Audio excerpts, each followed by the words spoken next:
어제 대언론 공개 행사죠. 미디어데이를 통해서 2차 경선에서의 1대1 맞수토론 상대가 정해졌습니다. 잠시 뒤인 오후 4시부터 첫 번째 토론이 이뤄집니다.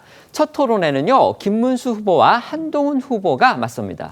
네, 국민의힘은 어제 오후 김문수, 안철수, 한동훈, 홍준표 이렇게 2차 경선에 진출한 이 4명의 후보가 참석한 가운데 미디어데이를 열었고요. 이 자리에서 후보들은 각자 오늘과 내일 이 이틀간 진행되는 1대1 맞수토론에서 맞보고 싶은 상대를 지목을 했습니다. 김문수 후보는 한동훈 후보를, 안철수 후보는 김문수 후보를 각각 토론 상대로 선택을 했고요. 한동훈 후보와 홍준표 후보는 서로를 지목했습니다. 각각의 토론은 1시간 30분 동안 진행이 되는데요. 첫 번째 토론은 잠시 후인 오후 4시부터 김문수 대 한동훈 후보의 토론으로 진행이 되고 오후 5시 30분엔 안철수 대 김문수 후보의 토론이 이어질 예정입니다. 내일 오후 4시부터는요. 한동훈, 홍준표 후보의 토론이 진행이 되는데 서로를 상대로 지목을 한 만큼 두 사람은 오후 4시부터 7시까지 3시간 끝장 토론을 벌이게 됩니다.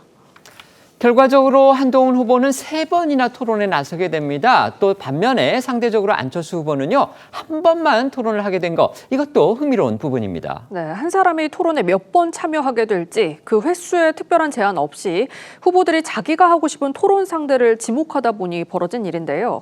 상대적으로 많은 지목을 받은 한동훈 후보가 3차례, 김문수, 홍준표 후보는 2차례, 그리고 토론 상대로 지목받지 못한 안철수 후보는 자신이 김문수 후보를 상대로 지목한 토론만 한 차례 하게 되는 아주 이례적인 결과가 발생을 한 겁니다. 누구를 토론 상대로 지목했는지에 따라서 이 후보들의 전략이나 대결 구도도 엿볼 수 있습니다. 이 같은 이례적인 토론 횟수가 또 하나의 관전 포인트가 될 듯합니다. 맞습니다. 앞서도 종종 신경전을 이어왔던 한동훈, 홍준표 후보의 경우에는요. 자신들의 토론 역시 흥행 요소라는 점을 의식한 듯 서로를 상대로 지목했고요. 김문수 후보는 한동훈 후보를 지목하면서 탄핵 책임 공세에 집중할 걸로 보입니다. 또 안철수 후보는 1차 토론에서 AI 전문성이 부족하다고 맹공했던 김문수 후보를 고르면서 리턴 매치가 성사됐습니다. 어제 열린 미디어데이에서 토론 상대를 지목했던 후보들의 모습부터 영상으로 보겠습니다. 우리 당이 이렇게 탄핵이 되고 다시 선거를 할 수밖에 없는 그 과정이 한동훈 대표님 때 아니냐 그래서 그걸 물어보려고 합니다. 분위기가 약간 싸해지는 것 같아서. 저는 김문수 후보님 지목하겠습니다. 홍준표 후보님 보시고. 내 지목을 못 받을 줄 알았어요. 세 분한테. 저도 한동훈 후보를 지목하고. 예. 토론 상대를 지목하는 과정에서 이 후보들 간의 미묘한 신경전도 또 눈에 띄었습니다. 네, 안철수 후보는 자신이 토론 상대로 지목받지 못한 이유에 대해 자신을 두려워하기 때문으로 생각한다고 말했고요. 홍준표 후보는 안 후보가 자신을 지목해 주길 바랬다며 그 이유에 대해 만만하니까라고 했습니다. 이에 대해 안 후보는 홍 후보가 자신이 할 말을 먼저 했다고 맞받아쳤습니다. 또 한동훈 후보는 자신이 토론 상대로 가장 많은 지목을 받은 것에 대해 내가 유력하다는 방증 아니겠냐는 주장을 내놓기도 했는데요. 토론 상대 지목 후 이어진 후보들의 발언도 들어보겠습니다. 최은석 원내대표. 어떻게 보면 제가 유력하다는 방증이 될 수도 있고요. 아마도 많은 분들이 저를 두려워하셔서 그런 걸로 생각합니다. 나 안철수 후보가 내 지명해 줬으면 참 좋겠다 생각했는데 안 하대요. 만만하니까. 제가 할 말을 먼저 하셔가지고 제가 기회를 놓쳤습니다. 후보들은 오늘과 내일 현장 행보는 최소화하고요. 이 맞수 토론 준비에 전념할 것으로 알려졌습니다. 각 후보들의 동정 가운데서 눈에 띄는 부분 있는지 그 부분도 소개해 주시죠. 네, 김문수 후보는 오늘 오전 공약을 발표를 했고요. 이후에는 맞수 토론 준비에 몰두하고 있는 것으로 알려졌습니다. 그런데 오늘 오전 이 김 후보는요. 앞서 코로나19 확산을 위한 이 정부의 집합 금지 명령에도 현장 예배를 강행한 혐의로 기소가 돼서 이 사건 상고심에서 벌금 250만 200만 원을 확정받은 소식이 전해졌습니다. 그러니까 대법원에서 최종 확정 판결이 났다는 겁니다. 벌금 250만 원인데요. 하지만 이게 공직선거법상으로 이 피선거권 박탈형은 아닙니다. 그렇기 때문에 김 후보의 대선 행보에는 지장이 없는 그런 상황입니다. 네, 이 다른 후보들 역시 오늘과 내일 이어질 이 마스토론 준비에 전념을 하면서 현장 행보를 최소화하고 있는 것으로 알려졌습니다.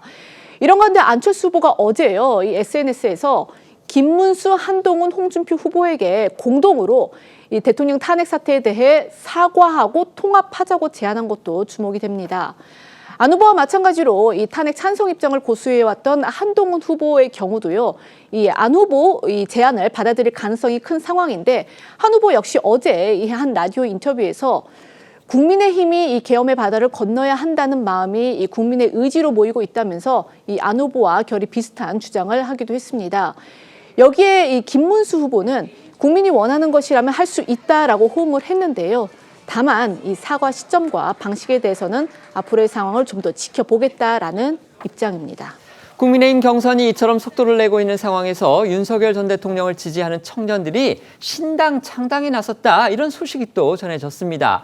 앞서 윤 전 대통령 탄핵 심판의 변호인단 일부가 신당 창당 계획을 밝혔다가 4시간 만에 보류한 적이 있죠. 그런데 이번에는 윤 전 대통령을 지지하는 청년들이 나선 겁니다. 네, 윤 전 대통령 탄핵에 반대하는 대학생 모임인 자유대학 지도부들은 신당 창당 소식을 알렸고요.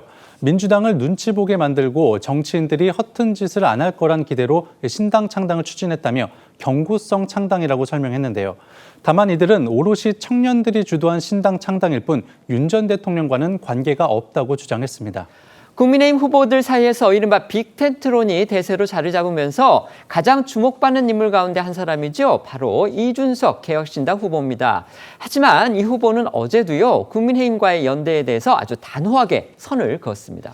이준석 후보는 국민의힘을 겨냥해 자신을 정치적으로 살인하려고 했던 사람들이라는 강한 표현까지 사용하며 비판을 쏟아냈습니다.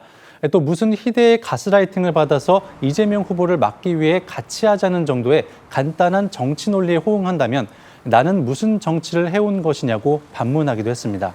하지만 국민의힘 일각에선 이준석 후보와의 연대 가능성에 대한 기대감이 여전히 나오고 있는데요. 홍준표 후보는 어제 반 이재명 빅텐트를 치기 위해 이 후보가 가장 중요한 사람이라고 강조하기도 했습니다. 국민의힘 대선 경선에 나선 안철수 후보가 다른 3명의 후보들에게요, 탄핵 사태에 대한 공동 사과를 제안했습니다. 그러니까 탄핵, 그다음에 비상계엄 사태에 대해서 사과를 하고 미래를 향해서 나아가자, 이런 취지입니다. 결국 이른바 이제 탄핵의 강을 함께 건너자는 제안입니다. 이게 과연 어떤 의미가 있는지, 그리고 과연 성사 가능성이 있다고 보시는지 패널들의 의견 한번 여쭤보겠습니다. 먼저 말씀해 주시죠. 사실 김문수 후보 같은 경우는요, 이제 윤석열 전 대통령 지지 세력, 이른바 탄핵 반대 세력이죠.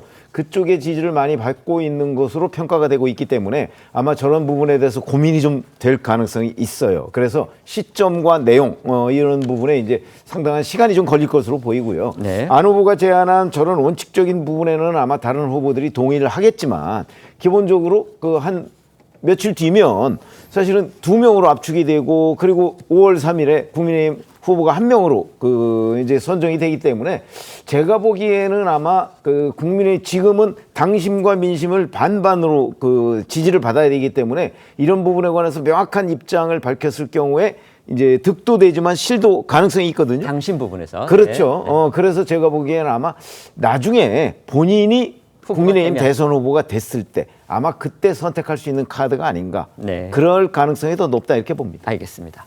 제가 볼 때는 뭐 결론적으로 보면 한동훈 후보는 받을 가능성이 있다고 봅니다. 그러나 지금 김문수 후보나 또 홍준표 후보처럼 탄핵에 반대하는 입장에 섰던 분들은 받기가 어려울 수 있다라고 보여지고요.